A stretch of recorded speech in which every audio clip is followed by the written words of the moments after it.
আসসালামু আলাইকুম, কি অবস্থা? সবাই কেমন আছেন?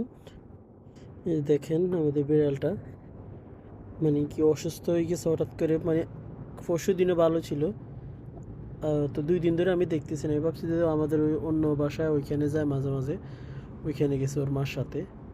তো এখন আজকে হঠাৎ করে দেখতেছি যে আসছে, একদম মানে নিস্তেজ হয়ে গেছে। এখন এই যে শ্বাস চলতেছে, একদম ইয়ে হয়ে গেছে দেখেন।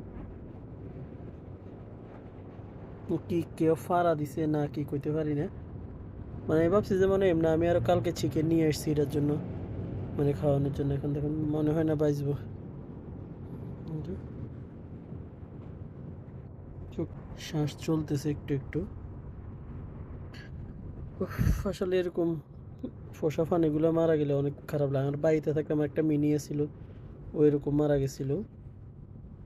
এই যে চোখ দিয়ে পানি পড়তেছে, বাঁচবো না, অবস্থা একদম খারাপ। যদি একটু ইয়ে থাকতো, কিন্তু একদম সুস্থ আছিল। কি কারো ফাড়া টাড়া পড়ছে, কারণ এটা ফায়ে ফায়ে ঘুরতো, এই কারণে। এই যে দেখেন বিড়ালটা মারা গেছে।